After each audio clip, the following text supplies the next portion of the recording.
use social media at all, and you want to start this year, I recommend that you take it into consideration the most visited websites in the world, according to, of course, Wikipedia.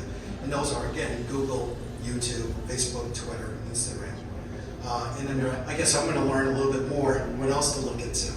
So without further ado, guys, I'm going to ask each one of you guys to do a 30-second, less than a minute introduction. Tony? Full name. Hello? There we go. What's up, guys? I'm Tony Pec, godfather of Instagram, co-founder of YnotYou Media, and we're a Forbes-accredited digital marketing agency that helps different businesses expand their brand online through the use of social media to help them generate more awareness, leads, and sales. Hey everybody, I'm Lorenzen, the CEO of Fifth Avenue Brands. We're a PR firm based in New York City. We do media relations and crisis management for companies in real estate and financial services. I'm the media person who talks about people who are in crisis. And I'm Lois Weiss. I write for the New York Post and now also the Real Deal and the Commercial Observer. And I used to write for Real Estate Weekly, where I learned a lot about the business, and now I'm learning here from everybody else too. Hi guys, pleasure to meet you all. I'm David Avgi. I'm a partner at Avenues Real Estate, and I'm also the CEO of Avgi Capital Group. It's a pleasure to be here with you guys. Hello everyone, I'm Allon Avgi, founder and CEO of Avgi, a real estate investment company that I founded 6 years ago out of college. New York City, how you guys doing? Good. Let's rock it out. My name is Jay with Pivo. Anthony flew me out here. I'm from Pivo. We make this little device, the #1 game-changing social media device for real estate agents to create content. We're a sponsor. You can come and check us out. And I'll talk a little bit about that throughout this panel today. Woo! Oh, wow, great. Thank you. Thank you, Jay. What social media platforms should I be utilizing and why? And I'm going to ask that from David, and I'm going to ask that from Richard and Tony. I'm sorry. I want the audience to tell us. We need like a cheer vote from different, what they're using. Okay. Facebook. Anybody using Facebook? Yeah. Okay. Thank you, everybody. Twitter. LinkedIn. Okay, and TikTok. Okay. And YouTube. MySpace. That was good, Lois. All right. Good question. So, what social media platforms should I be utilizing and why? Tony. So there's 5 major social media platforms I think everyone here should be utilizing if you're in the real estate space.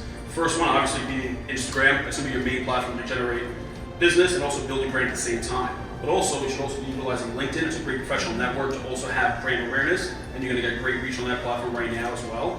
Also, you want to be on Facebook. However, a lot of people are on Facebook business, but you want to be utilizing your personal Facebook business page. It's extremely important for most of the people in the room here. You guys have had Facebook for at least a decade. It's been around for a very long time. So your Facebook profiles have people that have known you for years. You want to stay in front and center of that warm market. So definitely start utilizing your personal Facebook page if you're not already taking advantage of it.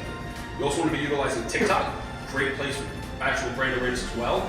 And then lastly is YouTube Shorts. Now YouTube Shorts is specific to the YouTube platform, and those are for videos that are 60 seconds or less. And the reason YouTube Shorts is so fantastic right now is YouTube's owned by Google. And what Google's doing is as you search for things in Google, when you type in, let's say, how to find a property in Queens, and you make a YouTube short video based on that topic, your YouTube short video may appear in that person's Google search. So in essence, it's almost free SEO. So if you're already making content, there's no reason not to distribute it on these 5 major platforms. Tony, before I have David and Allon answer that question, you specialize in social media, right? Because I know Richard's PR, Lois is a editor and reporter as well. David's real estate, Allon. But you specialize in social media, right? So you can cancel people, you can consult, counseling, and all that. You can do that, right? Absolutely. We consult a lot of different businesses and brands on social media strategy for their businesses, for their personal brand, for whatever you guys need to do to be able to generate more from these platforms. Because a lot of you guys may be on there, but you're not getting any traction on these platforms. And it's majorly because you don't have the right strategy in place. So you just learning the right things to do can take your business to another level that you guys may not even thought possible. How important is it to have a good website for people to link to from these social media platforms? Listen, a great website is very important in today's age because a lot of times if you're going from social media, you're going to that person's website to check out more information. And you want your website to be modern, you want your website to be optimized and not slow loading times, it doesn't work and the links are all broken. You want to keep it fresh, but you also want to keep it concise. You don't want to give too much jargon on websites like the old school days where your website almost was like an old school newspaper, right? Now in today's time, the website should just be a concise, pretty much source of information about who you are and what you do. But again, you want to keep it where it's very easy to use and there's no broken links. Thank you, Tony. David? I love social media. I don't know if you guys know me, but a lot of people laughed at us when we first started. During the pandemic, when we first started, we took advantage. I hired a team. I said, let's go ahead and let's start doing YouTube. Let's be a TikTok dancer. Let's connect with the audience. Let's get on Instagram and let's start showing people what we're doing, but also motivating people and teaching people how to get there. So I went on that path and I started it off. A lot of doubters, a lot of people saying, hey, this is not going to work out, this is too much, this is this is that. But it's funny, when Elon Musk created Tesla, people were like, Tesla's not going to make it. A lot of people are going to laugh at you. Social media is something still brand new inside the market, but it leverages you. I closed over $50 million in sales in 1 year through Instagram, funny enough. And through utilizing platforms like YouTube, like Instagram, like TikTok, like LinkedIn, like Facebook, not so much MySpace. What ended up happening is I ended up growing a team through that. A lot of my agents and a lot of my colleagues and partners and everyone I work with today actually came through that journey and I met through that journey. So social media and putting yourself out there, and you don't always have to be out there with your face. You can do something and get creative with it. You can put something to educate someone, and by doing that, people are going to believe you, people are going to see the consistency, and you will gather new people into your life that you can grow with. So social media for me is something that connects me to more people to grow myself even more. Thank you, Dave. Juan? What social media platforms should I be using and why? And I own an investment firm, so I'm a big believer in numbers, and I like to follow the numbers. So that question is pretty loaded, right? Because if you ask a person that handles media for other people, like Tony, he's a superstar, but he's going to tell you, yeah, you're going to crush it. You could crush it in Instagram if you hire him to help you manage your Instagram. But what if you hire him to help you manage your YouTube account? He'll probably crush it in YouTube. I'm a big believer, am I right? I'm a big believer in following the numbers. So there's some business brokers that I saw earlier today, and they're phenomenal on LinkedIn. They just crush it on LinkedIn, but they don't do well on TikTok because you have to know your audience, right? So most of you are either in sales or investing, and if you're selling, you have to know your audience. The same buyer for a $100,000 house is not going to buy a $10 million house, correct? And that buyer might be on, and let's take it into social media context, right? That $100,000 buyer might be TikTok, and that $10 million buyer might be Instagram. We all have a finite amount of resources, so I like to allocate my time to what works best for me. I'm not a business broker. I like to promote what we're doing in the investment world. For some reason, it's working best on Instagram, so I allocate most of my resources to Instagram. I think once you gather the information you need and you recognize your ideal customer base, then you could figure out where you're going to do best based on the platform you choose. I hope that was a good answer. Good answer.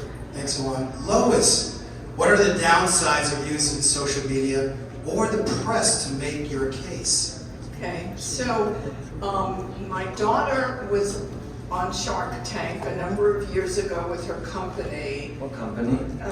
She was Ego Nuts, and she was promoted heavily. It was the most watched episode because they promoted her, among other things, saying, I have more Facebook fans than you do, Barbara, because at that time, anyway, within 15 minutes of that episode airing, she had the most incredible hate stuff going up on their work, Facebook page. And it continued for years, as well as whenever that episode still airs. At that point, I think Mr. Wonderful was going to marry them on stage, and she had enough sense not to marry the guy. And we now have a giant loss on that company, and she just sold the website. But that's a downside. I have now a lawyer who's asking me to do a story about a contractor who really screwed up a development in New York City. And I said, do you really want this in the paper? And the reason is he is filing a human rights complaint against the contractor because the contractor on social media started typing terrible things about this developer's wife and her nationality, about the children, about her body. And I said, do you know what's going to happen to your children when this is in the New York Post? So there are downsides to this that you have to consider when you're sharing too much, as well as, hi, I'm here at City Field today and my house is empty if you guys want to go rob it. So, Well, I think what this goes into is with more power comes more responsibility, right? So the more you're going to be putting yourself out there, the more you have to watch what you do behind the scenes as well and how you're conducting yourself. So if you're not a people person and you're not someone that connects and you need some social distancing, then maybe social media, you have to take a different approach on how you're utilizing it. By putting yourself out there, you're going to inspire people at a certain point, and that's what it's all about, right? I'm inspired by people, that's how I got to where I am. I'm inspiring some people, that's how they're going to get on. And they're going to inspire the next generation from there. And in order to inspire people, you got to make sure that when you put yourself out there, you can give your heart whenever someone approaches you and wants to talk with you or get to meet you. So understand that with social media, especially if you start getting big, and I believe a lot of you can get big because you have to find your niche and go at it and be consistent. The second you put yourself out there, make sure that you're categorizing yourself correctly and that you're living up to the person that you're putting out there. You're so sweet, by the way. Remind me of my mom. I have kids. And also to Lois's point too about the whole safety thing. You know, I'm a public figure on Instagram, I have a large following, and I'm one of those people that I'm constantly posting stuff on my Instagram stories. This is something you guys should all be vigilant of too. Wherever I am somewhere, I don't post where I am until after I leave that location. Because you never know, especially for the female in the audience. Like seriously, just be a little cognizant of those types of things. I also don't post my address, my license plate, little things like that. So there are little measures you guys can take to be a little proactive, to be a little safer. So just to think about things before you post them, just post them after you leave. Usually if I'm somewhere, once I get in the car, then I'll post where I was. And that's okay. All right, guys. Let's talk about property porn. I keep on hearing a lot about this property porn trend. What is it and how do I... Google it right now on your phone. No, don't do it. Someone sitting next to you is going to think you're a creep. Property porn is the phenomenon of people addicted to watching property walkthrough videos online. Who remembers Cribs on MTV? Yeah. I'm LeBron James, come and see my 20-bedroom home, right? People are enamored right now watching property walkthrough videos, and agents who are taking advantage of that are crushing it, okay? If you look at hashtag real estate agent, billions and billions and billions of views. So what agents are doing is they're literally doing walkthrough videos, small, little, short, 30-second walkthrough videos, little reels or TikToks, or they're posting up their virtual tours right onto their socials. And they're just plugging it in. Every once in a while, do a little bit of branding. This is, again, leveraging the whole fascination with people spending literally sometimes hours just watching videos of walkthrough, watching fascinations of properties. Agents need to be doing that. We know you love real estate, we know you love branding yourself, but throw your properties on there. If you're not on Snapchat, for example, get a Snapchat account, load all your property videos. Agents are crushing it on Snapchat. It's not just for kids. Shameless plug. Our little tool right here is an AI virtual cameraman. It takes all of your content, motion tracks you, and it loads all of your property content directly online. So Property porn is this phenomenon of just loading walkthroughs. You guys are experts. Agents tell me all the time, what kind of content should I make? I don't know where to start. Dude, you're an expert. You do broker caravans, you do broker previews, you're doing open houses. Put your little camera out there, do a little 30-second or 1-minute walkthrough video and load it onto YouTube, load it on Shorts, load it on Snapchat, load it on TikTok. Property porn is real. And millennials, people in a new generation, are literally buying property directly from social media by watching these videos. Cement yourself as an expert by loading all of your property content. Thank you, Jay. Richard, what does PR integrate with social media and other marketing channels? Well, you know, a lot of our clients do really well is they realize that social media and traditional media, press coverage in the New York Post, for example, they combine together really well to create this feedback loop that when you do it right, if you're creating content on social media, you can then amplify that through traditional media, and you can use the audience that you built through traditional media to continue to cultivate them through social. So something to keep in mind when you're creating content is the benefits of traditional media are the trust that you can build that becomes a lot more difficult to build through social media. If for example, you're featured, your brand is mentioned in the New York Times or the Wall Street Journal, it's going to create trust for your brand that takes a lot longer to build through organic or owned content on social media or a blog or through advertising. So when you combine that into your social media strategy, it can help you build an audience much faster. Thank you, It Richard. also verifies that you to other people, that you're the expert, and you can say, see that? Your clients can go, see, my broker was in the New York Post. That's my, person. And that makes them relate to you and feel that they made the right choice in choosing you because you're someone valued as an expert who's quoted in the paper. Think about this also, guys. How many of you guys are agents in the crowd? A good handful of you guys, right? So, literally, if you look at one another, what makes you different than someone next to you, right? Why should you get a listing over someone else that's an agent in this crowd? Property porn. Property porn. An old property porn. No, but let's talk about it. Let's actually get into it. The reason why you're going to get listings is A, knowledge, B, customer relationship, and C, if you build a brand. Now, it's very hard to build your name in real estate, right? How many of you guys in real estate are brand new, 1 to 2 years in the game?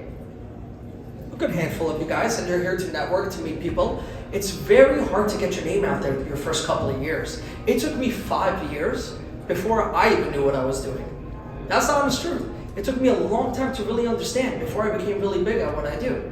Now, with time, what you gotta understand and what you gotta do is build your brand. Social media has taken wind. I have agents that started with me that I helped develop and grow them on social media that within 1 year, they're looking like experts. They already have 10 years of knowledge in their arsenal. When people see them, they know who they are already. Within 1 year in the game. I was 5 years in the game. People didn't even know my name was David. So utilize social media to brand yourself and actually escalate your journey to success. That's how I see it. It's a tool for you guys to escalate the journey. In the end of the day, if you don't put in the hard work, if you don't follow up, and if you don't apply yourself to the game, you're never going to succeed. But utilize it to leverage you quicker. Yeah, think of it as a cheaper than getting a golf course membership, which was the old way to network with people. So we do training across thousands of offices across the country, and a big theme that I see is I talk to agents literally 20 years in the business, 30 years in the business, 40-year veterans in the business, and they say these young punk agents who just got their license 3 months ago or online are eating our lunch, and that's the god-awful truth. Because today, we live in a generation in which people have the least amount of reservation with doing business with someone they just met online. Back in the day, you'd have to handshake with someone, take them out, break bread, see them eye to eye, meet face to face, meet their whomever it is, in order to build that trust. When a young agent is online, or any agent is constantly in your social media feeds talking about social media, talking about property porn. Just kidding. Talking about whatever it is about people build trust. Perception is reality. When they see that you're constantly in their feed, they think you're a domain expert. It doesn't matter how many damn years you have in the business, how many deals you closed last year, how many deals you've closed last month. It means nothing. You're online, people will think you're a flippin' pro. Just be online. They feel like they get to know you. It's like watching a character in a TV show, and they feel comfortable with you and your personality. And I leverage it, Jay. go back to feeling the trust. Kind of reminds me of Jay, like I'm that old-fashioned guy, broke bread, eye-to-eye, handshake, and David Avgi is that punk. It's right, it's true. It is. It doesn't. Anyway, Tony, aside from getting seen by the new people, what else is the benefit of social media?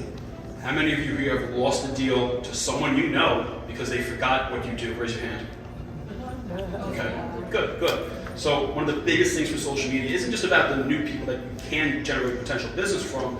I mentioned it's about staying front and center to those that already know you, but they forgot what it is you do. It's no one's job to wake up in the morning and remember what it is you do. That's your job to continually remind those in your warm market. And these can be people that have known you for 5, 10, 15 years. Maybe they thought you moved on to a different industry. And that's your fault, because you're not staying in front of them to be able to keep them remembering what it is you do and how you can help them in their future. Quick tip, the follow-up game is one of the hardest games as being a real estate agent, right? We usually don't get listings the second we meet someone. We want to get listings while we introduce and follow up and send letters and mailers and everything else. What's a better follow-up game than posting yourself on social media or showing education on social media? You're literally touching all your spheres of influences in one shot, in one click, in one post, rather than cold calling every single one back to let them know, hey, how are you doing today? How's your pet? How's Barney? Is he doing well? Instead of doing that, you can also utilize social media, because the average listing, you get it from anywhere from 10 to 14 follow-ups. Meaning if you have to do 10 to 14, yes, you can do a few phone calls, but in order to leverage yourself to get even more, don't forget to post out there. People will see it, that counts as a follow-up, and it will connect them to you just a little bit more. How important is text messaging for you guys? Do you text message? Personally? I do a lot of texting. Or is that annoying? No, so, I also to Dave's point too, you have the opportunity with social media that you can stay front and center to people at scale. Okay, I talk to about 100 to 150 people every day. That's a lot for the regular person, but I know a lot more people than those 150 people, but there's no physical way that I can talk to that many people on a day-to-day basis. But by being on social media and putting out what you're doing, what you know, who you are, at scale, you're able to get seen by potentially thousands of people, and you cannot talk to that many people and stay in front of them at that level. Now, to your point with texting is a great way to stay in touch. However, it depends on how you text people. A lot of people want to follow up with people and just say, hey, I'm circling back, hey, just checking in. It's a terrible way to follow up. Don't even do it at all. Instead, get genuinely interested in the person. And the good thing here is we will have a lot more information on everyone else in this world than we ever did before. So instead of me saying, hey, how you been? I'm gonna go to your page and see what you've been up to. I'm gonna comment about something that you've been up to. And I'll shoot you a text. Hey, I saw you at the circus with the family. How'd it go? That's it. Something as simple as that. So you can integrate text, calls, social media, email. You want to integrate everything. There's no one key to success when it comes to generating business from online. It's a combination of several things done right consistently over time. And it's not about the people that are new, right? Because you might not know a person, but they might already know you through social media. So I meet a lot of people every day. That's our first point of contact, right? That's our first touch. And what do they say? It takes 7 touch points to close a deal, right? So these people see my content on a regular basis. I love to learn. So I'm constantly sharing what I'm learning. Then I run into these people that to me, they might be a new face. To them, they see me regularly sharing what I've learned. And they're telling me, Allon, you're so smart. You know this, you know that, you know this, you know that. And I don't think I'm that smart. But according to what the feedback I get from people listening as I learn and put out that content, it gives off this persona, and that builds a level of trust. So when people trust you and they like you, they want to work with you. Other than that, you can try as hard as you want, you can pitch as hard as you want. If they don't trust and like you, then you're not going to get the deal. Richard, what are the ways that real estate professionals can use PR to grow their brand? I was saying, really, the goal should be, how do I become the go-to expert in my space? When somebody's looking to buy a home, or they're looking to make an investment, or they're looking to do some sort of transaction, how do you become the person that's top of mind when they're thinking of making that transaction? So it's a combination of, how do I deploy social media? How do I use traditional media? How do I use text messaging? So that you're making sure that your brand is constantly staying in front of that target market. If you're thinking about doing PR, it's really a natural extension of social media because it's storytelling. And Tony, I'm sure you would say the same thing, social media is also storytelling. So it becomes a question of, how do I take the storytelling that I'm doing and amplify it beyond the channels that I'm already using on social media, and also use it to get the attention of people who are in the media who may want to tell that story as well. So it's building that story and formulating the right messaging so that you can tell that story in a way that it's compelling for media to cover it. And it's also relationship building. It's getting to know people like Lois in the space who cover real estate, who cover your industry, building a relationship with them so that when you do have a story to tell, you can reach out, you can send them a text message, and you can look at how you may be able to work together in a way that creates a story that is compelling for the news outlet and is also beneficial for your brand. And I'm going to follow up on that. So if you see something that's a trend, we're interested in it. If you go and you're thinking to yourself, gee, I'm seeing, 4 houses sell on this street, and I'm looking, and maybe it's some celebrity or whatever. That's the stuff we're interested in.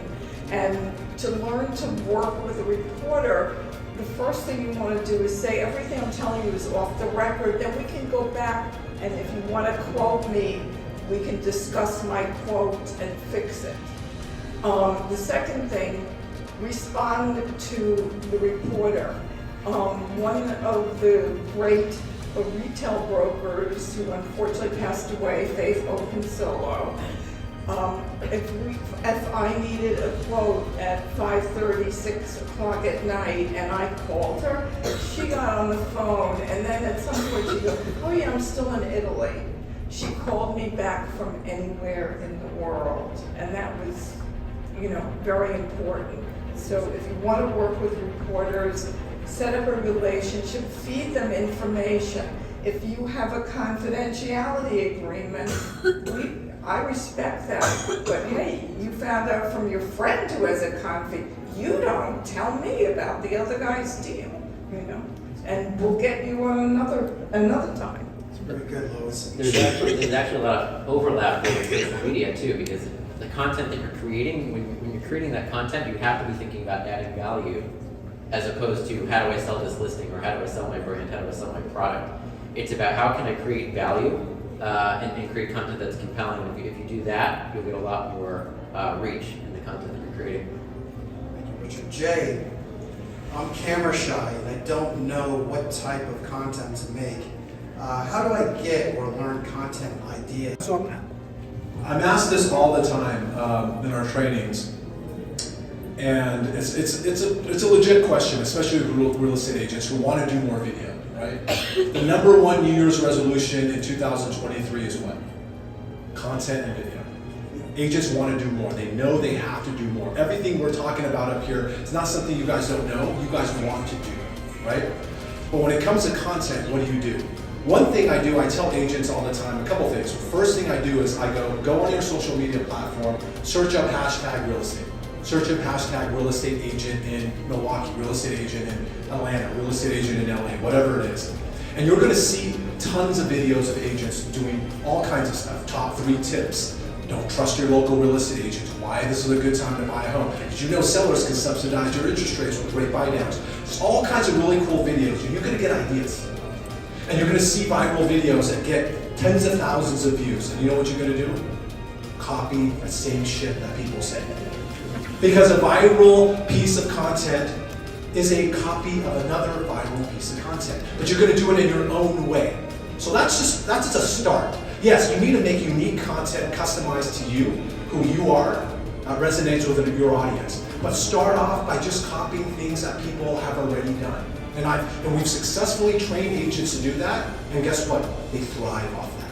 They start that as a launch pad for them to literally just get on the camera and just do things because they copied someone's literal 10-second little pitch. Start by doing that, and it's a great way to just wean into making content. Then you can come up with your own ideas, and you can come up with your own content ideas. That's one of my recommendations. Is there a time of day that's better for posting things, or does it not matter on certain platforms? I'm a big believer. It doesn't really matter what time, as long as it's within a reasonable hour within the day. Don't post at 3 in the morning, obviously. But you guys are gonna get to know your audience more the longer you're on specific platforms, and you're gonna see when your audience is more active. Like for me, for instance, on Instagram, the most active time my audience is online is typically between 6 to 9 p.m. So I'm typically posting at a later time. I also happen to see a lot of my people on Instagram are also active between 11 a.m. and around 1 p.m. So I can also post around them too. But if I post it at 3:30 in the afternoon, it won't make much of a difference. So don't get too bogged down with when to post. Just put the content out there. That's the most important thing. I know a lot of people get stuck in, oh, I don't know when to post, I just ended up never posting, or I missed my window to post. Just post, because it's doing more harm for you not to be able to put that content out. I think what it comes down to at the end of the day is get your reps in, right? Don't miss your workout in a sense, right? Be consistent with it, constantly post. It doesn't matter what time. And also something that we learned from what everyone's saying, and everyone's correct, fake it until you make it. That's real estate, right? Especially when we're first starting. So in the beginning, they tell you, dress the part. Dress like what you want to be. Also, start speaking, start adding knowledge, copy other people's posts and create your own niche. You don't have to do too much. You can literally go take a great picture of yourself, crop yourself out, put it in front of an apartment, and write a little bit of statistics of what's happening in the market. And guess what? Now you're giving value to your audience. You're faking it until you make it. At a certain point, you're going to become so smart. You're going to be so consistent with it. People are going to believe you, but they don't even need to try to believe you because at that point, you are a top agent. And also, too, to that point, you guys can also be putting out what you're doing. If you're a newer agent and you may not be having that many listings or any that you guys aren't that active yet, show the journey. Go on Instagram and talk about how you did 118 cold calls today and only one person answered you. It was a fucking tough day. Like, be real. That's going to attract real people to your brand. We're talking about if you sent that 57 DMs, or that, you lost a listing appointment because you just didn't know what to do. You talk about that stuff. Like, you guys had to realize that you could fake some of the stuff so you make it, obviously, but also show part of that journey, because people are going to really be buying into you then as a human. And they're going to want to support you along that journey because they're watching that day-to-day grind. And that's really the opportunity you guys have on social media to be able to showcase all of that. What type of content should I be putting out on social media to build a brand? Property porn. No, I'm just kidding. I'm into the real thing, man. Sorry. So, I started with something called Talk Shop Tuesday. So every Tuesday, I would go on Instagram and I'd take a video of myself and I'd just talk about what I was doing. And back then, I bought my first house. It was a $250,000 investment property in Long Island, New York.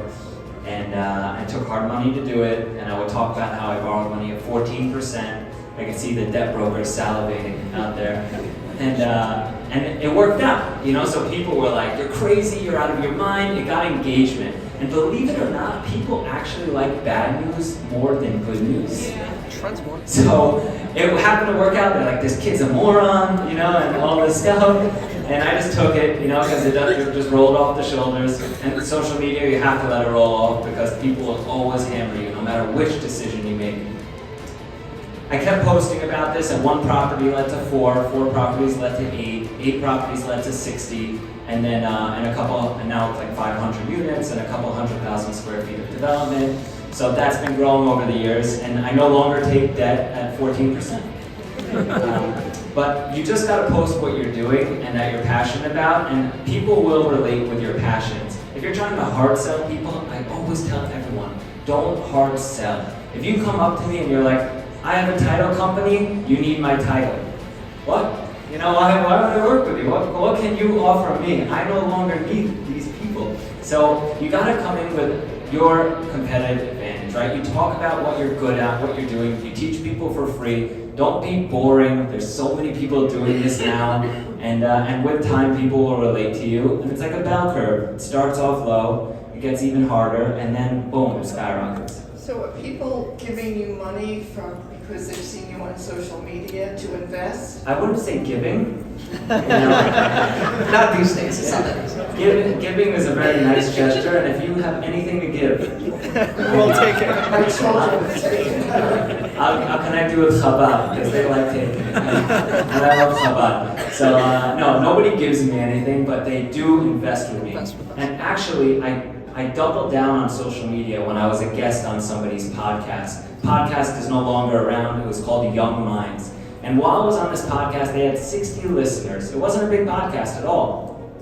And somebody was listening and they said, hey, Allon, it sounds like you know a thing or two about investing. I invested with somebody in short sales. They robbed me blind. A lot of short sale guys don't do well by people. Some are fantastic people. So he said, Allon, I feel like I can trust you. I heard you on this podcast and I want to work together. And he invested with me $700,000. That was one of my first investors. He's still with me till this day, millions of dollars later. We've done fantastic together. Now, I continuously post about that person and what we did together on these deals, and it just built more trust, right? That I didn't go away. I built this almost resume that you could scroll through for years and see the projects that I worked on, and long story short, people invest with me and they demand good terms, and unfortunately nobody's giving me money, you know?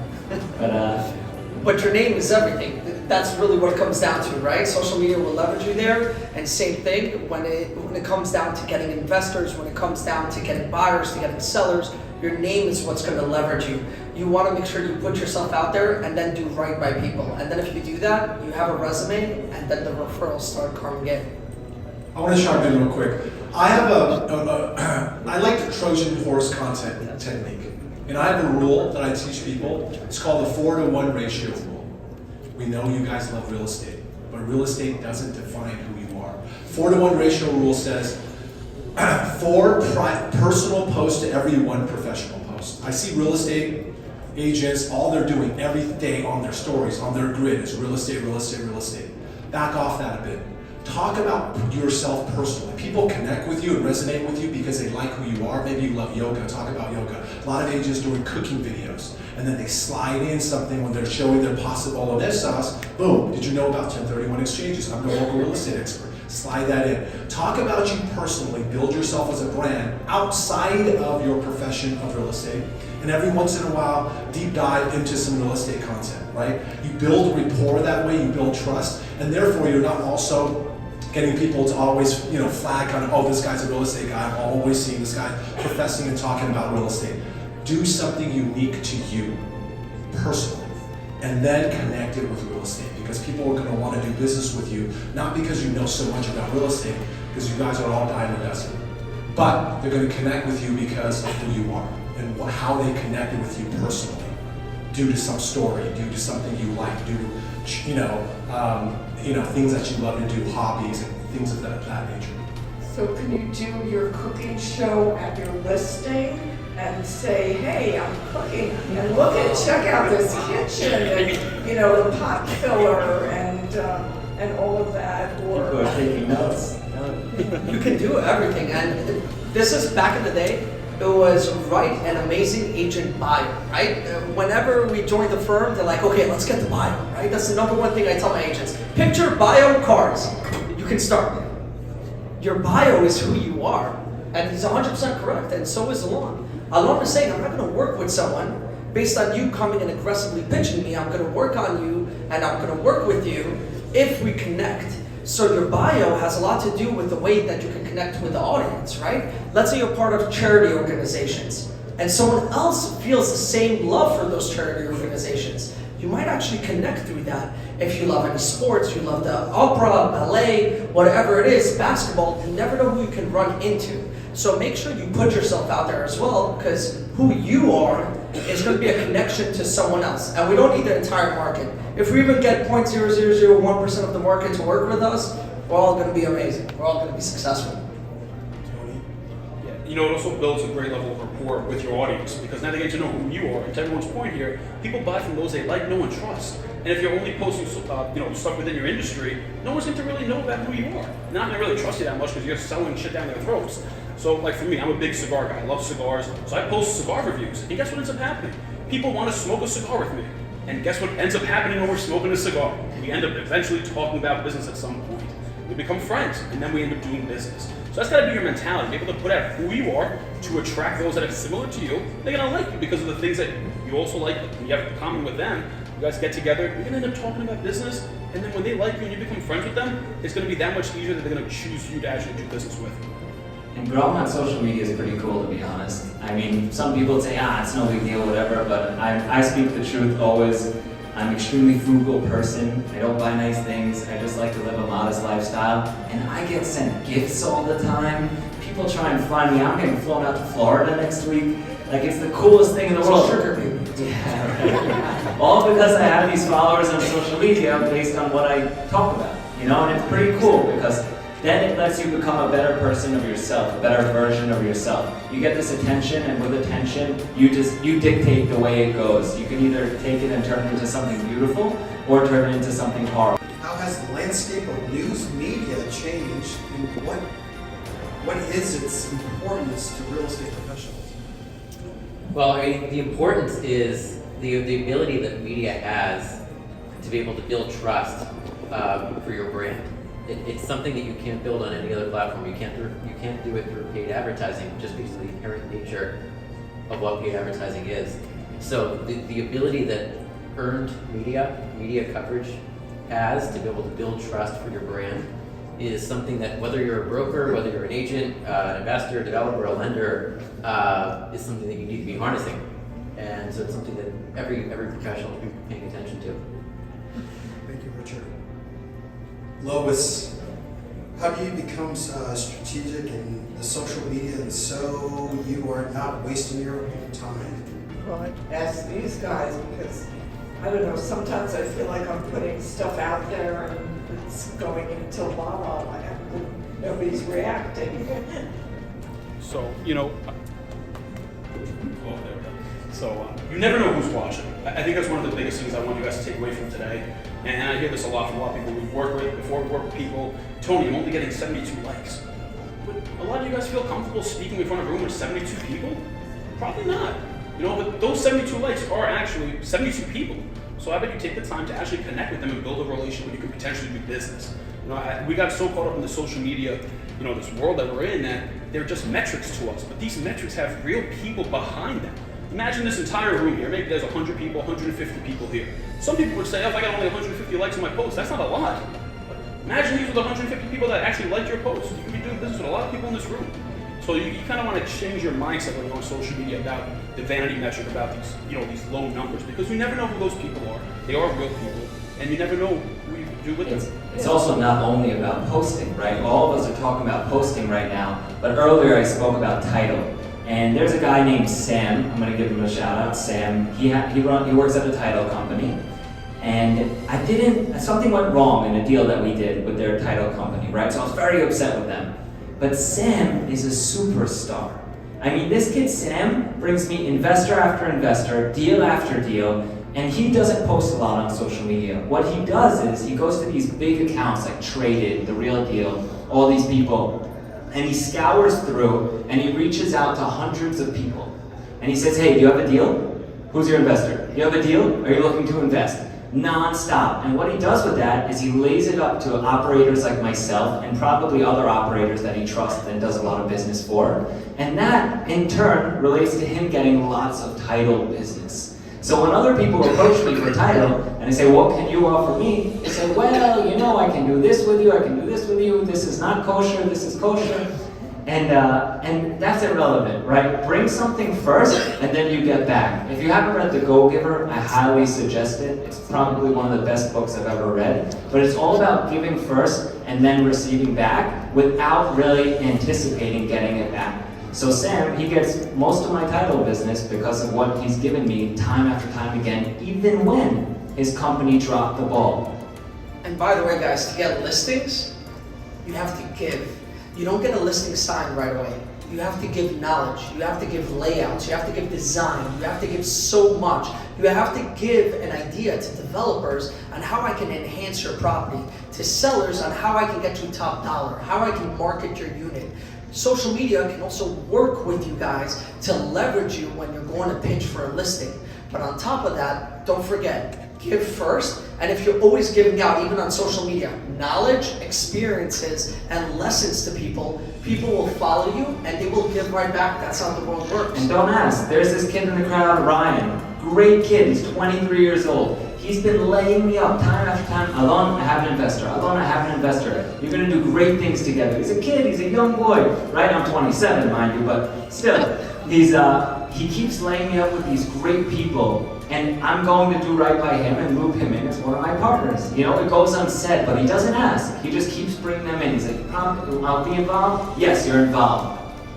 Okay, so I was going to buy a house in another market down south, and I was on Zillow. I sort of liked the house, and I, said something either within Zillow anyway, or I reached out to the real estate agent. I said, this is a terrible map. This really sucks. Do you know, he made me a map of the area I wanted, and I was like, he had me at the map, so we bought a house.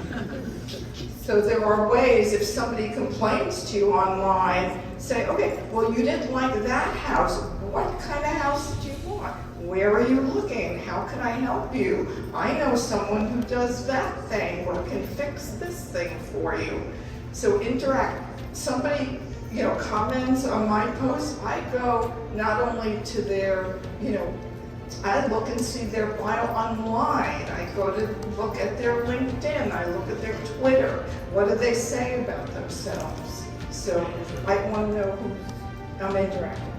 It's very true, Lois, in the lawn and David. Guys, for 15 years, 20 years, that's all I've been doing is give or gain. I've been gaining and gaining and gaining. I started off with a BNI, and then I left the BNI, and I started my own BNI, and I just kept on giving and giving and giving. And these guys can attest to it. But yeah, stick with it. But the most important thing about today is give. Give is gain. It works. It works. It's the best thing out there. I mean, I started off with a small networking event, and it's growing. You've seen it today. It's one more question for Jay. Jay, we know agents want to do more social content, but they don't know, they don't know how or where to start. What tools are out there that help make the process simpler, Jay? So tools, a lot of great tools out there. If you're making content, there's like editing tools like CapCut. There's social media posting tools like Style Social, Hootsuite that can help you, calendar out, schedule out tools. All the things that we're talking about today is all about syndicating more content. So I'm from Pivo, shameless plug here, guys. Sorry. This little device, we're a sponsor, we have a booth out there. This little device creates all of your content for you. Slap on a phone, and this little thing has all of our AI, computer vision, tracked on, and this literally makes all of your content. It's your virtual cameraman. So as I'm walking around, this thing is making and capturing video, and it posts directly to all of the social media platforms for you. So Snapchat, LinkedIn, TikTok. This thing literally is tracking my every movement. I'm doing property tours. Hey guys, this is Jay, local real estate expert, 123 Main Street, $2.5 million, 5-bedroom, 3-bath. Come, let's tour it. This thing literally is just tracking my every movement and making my tools, making all my content, and it posts with a couple of clicks of a button directly to all your socials, YouTube, LinkedIn, all of the platforms. So it makes it super easy. We know that agents want to do more social, but how do you make content? How do you edit the content? How do you download it? How do you upload it? You don't have time. You're chasing pesky sellers. You're trying to save transactions. You're door knocking. You're canvassing. You're doing all the things that agents have been doing for the last 50 years. But you want to do more content. This little tool is your social media sidekick, and it will dramatically change your business by doing all of the social media, everything we talked about here for you with a couple of clicks of a button. Ask Pivo, come and see me. Thanks, Anthony, appreciate it. I want to say one thing. What? Favorite, no. I want to say one thing. What's sphere of influence marketing? What is that? What's sphere of influence marketing? You guys know, come on. You guys have taken Tom Ferry and graffiti classes. What's sphere of influence marketing? You're fun. Sphere of influence is squeezing every last ounce of blood from your previous buyers and your previous sellers and your friends and family begging for referrals over and over and over again, spamming the shit out of them. That's sphere of influence marketing, right? It works. But in today's market, it doesn't work because you need to tap into new spheres, new networks, people that you don't know, people in your local neighborhoods. We train agents how to do what's called virtual farming. You can farm in Canvas. My mom was a top producing real estate agent. She used to strap a backpack on me. I used to do all of her flyering. I do one block, I throw away all the flyers, mom, I'm done. That's how I used to roll. But canvassing is what you guys do. Sphere of influence is what you guys do. Social media changes the game because it expands into new networks. It expands your sphere. You don't need 500 million followers like Kim Kardashian. A real estate agent just needs 500, 1,000 followers and you will kill it. If you follow and just constantly post. New spheres, new networks, virtual farming, getting into people's phones. That's what you need to do this year. We spent 8 to 10 hours on this thing. 8 to 10 hours. Don't be on a billboard. Don't doll yourself up, put your face on a flyer, your DRE number. Call me, I'm the local real estate expert. I get 10 of those a day from my local real estate experts trying to solicit me to sell my home. You know what I do with them? It goes all together with my Carl's Jr. coupons down the drain. I don't see it one bit. Don't spend your money on crap. Focus online and do social media, what these guys are saying right here, and you will win this year. Just post online content. That's my 2 cents. Jay, we're going to finish up with Tony. Then I'm going to ask the audience if you have any questions. Tony, go for it. So I got a question for the audience right now. How many here, I want to just hear some noise. How many here you guys know who I am? Let's hear it. So the reason I do that is most of the people in the room that just cheered, I know them because of social media. And a lot of what we've been talking about today has been about content. However, content's not the only thing that's going to get you guys business. Just like if you open up a business and you put a grand opening sign, doesn't mean anyone's going to show up.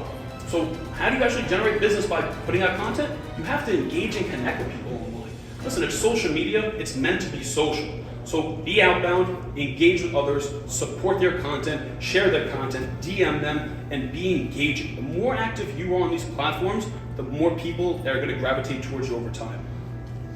Thank you, Tony. Post and post and post. And one thing that the panel didn't talk about is I'm 58, I reinvented myself. My kids thought I was nuts to be on social media and have a podcast and do this. But, you know, Fran always talks about putting yourself out there, but it's also about the quality. And that's something that you guys didn't talk about. And I think that's really important because in my industry, I see stuff that people post that I wouldn't spend 2 seconds watching. You know, the professionalism that goes with it and being real is what makes it. And once you want to do it, it's a huge commitment. It's not, oh, I'll do this once in a while and I want 1 million followers. So if the panel could touch on quality, because I think that's as important as this reoccurring thing of just post. What you just said, so I'll pick up on that. You brought up a good point. Quality is important. But to me and you, our quality might be totally opposite of what the guy next to you considers quality. So I've had my guys do a case study on this, and like I said in the beginning, we're all about the numbers. It's more so of a volume game, this business now, the business of social media. A decade ago it wasn't, but times have changed and the algorithms have changed. So if you're not putting out constant posts, then nobody's picking up on what that quality is. I've had posts go up that I told my team, I'm like, guys, this is garbage. I would never post this, I don't like it, and if I were the viewer, I would unfollow myself. And it's a huge hit. You know what I mean? It's like you don't even, David had a wave going on when TikTok started growing. He would post himself standing in front of a building that he sold, and then he would just it would guess the amount, and everyone's like, cheesy, you're an idiot, you know, you're 27 years old, stop with the bullshit. But believe it or not, that got him, what, millions of followers and views over the course of like 6 months. And then he became a superstar on social media, and people were like, "You're so smart," you know. So it's not necessarily what you just said. There's people I won't spend 2 seconds looking at it, but you're following them. You know what I mean? And the next post might be quality. Then you're gonna like it and still follow them. So it's not up to us to decide. It's up to the masses to decide. And it's the consistency. You want to be consistent, because consistency actually proves that you're a trustworthy person. If you're not consistent, people correlate you not consistently posting also with you not consistently being there for them, or you not consistently being in the business. I follow a lot of people, and there's a lot of idols that I looked up to, and a lot of people were saying, there was this one guy that wouldn't walk out the house on Sunday without a suit. What? When Kevin's walking out the house, Kevin's doing business. Even if I'm going to the gym on Sunday, it's okay. People think Kevin's doing business. It's that consistency that people saw him all the time looking the part, that they correlated that he's always working. Same thing, the consistency of you guys posting and the quality between us. Fuck the quality. It's okay. You'll bring it up. As soon as you make more money, you'll reinvest it. We're all business people. So take your money, put it back in, reinvest it with amazing people like Tony, and then your quality will go up. But you have to start somewhere. And I haven't touched, I don't think any of us touched on a strategy yet, and that was a good point you brought up, because even though I disagreed with it, now a little gem right now is I think that social media has waves, right? Like years ago, there was the Burr wave, buy, renovate, refinance, repeat, whatever, right? A lot of people posted about that. That's no longer relevant. I think we're going into the wave of storytelling. And if you can tell stories on social medias, you can increase engagement. And increasing engagement obviously helps the algorithms and pushes you further and further. So I think the current wave that we're about to experience is the storytelling wave. The best storytellers will get the most engagement and grow the fastest. So is this like the long threads that I'm seeing on real estate Twitter, which I know you don't follow yet, but there's a strip mall guy, there's Bob Knackle. Bob Knackle is a genius. Yes, he just went on Twitter, and he's already getting deals from it a lot. He's just so enthusiastic about it, and if you follow him, he's now telling his old success stories and posting the old articles of him and Paul Massey, who ran for mayor, who was on a panel with me earlier. And they're repeating, like, this is what we did and how we got this family together to do this. I had him do that. Oh, did Bob you? came onto my podcast. I said, you know what, Bob? I'm a fan. All right, I'm a fanboy. I'm going to tell you straight up. I want to hear stories. I don't care about how you started. I don't care about any of that stuff. Talk to me about stories, something cool. What was the most amount of money somebody lost in a deal with you? And he's like, he sat back for a second. We turned off the cameras for a moment. He's like, I've never really done this. You know, like nobody's asked me to explain these unique, weird scenarios that I've been through, and he started. And that was my most successful podcast ever. 4.7 million viewers on that podcast with Bob Knackle. He had somebody lose a $10 million down payment. The guy just walked. I've never heard a story like that, right? $10 million, that's crazy. And people love to listen. So Bob now has been releasing these stories, and he's become, I mean, he's outpacing everyone. Yes. And he was just with us right now. We're actually going to release that shameless plug. And he was telling us, we literally sat down and he's just telling us a lot of stories. And for us, we're just fascinated. We feel like we can't even answer him. We're just taken back and we're engulfed in it.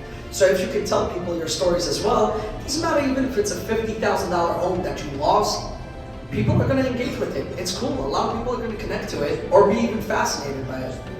So I 1000% agree about the storytelling. I think that is the age that we're entering into. And, you know, Sisto, he's #1 expediter in all of New York City.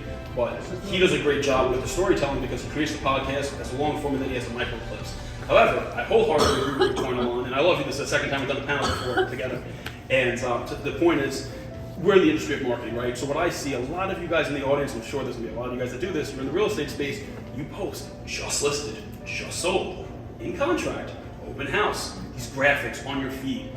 Don't do that. That's the non-quality stuff, okay? And I know you guys are a lot of Tom Ferry fans are here, right? Tom Ferry tells you to post 2 to 3 times a day. I just got off a consulting session with a woman yesterday that was posting 2 to 3 times a day per Tom Ferry, but all she posts is a graphic of just sold in contract. You never saw her face. You wouldn't know who she is. So that's the lack of quality I think he's referring to, where you don't really get to know about the person. And that's the type of content you don't want to put out too much of, because if all you're posting out is just sold in contract, just listed open house, I don't know who the fuck you are. So I think that's really where that quality lies, and that's that point he's making, like you said about that picture about guess the price. I think that's a quality post actually.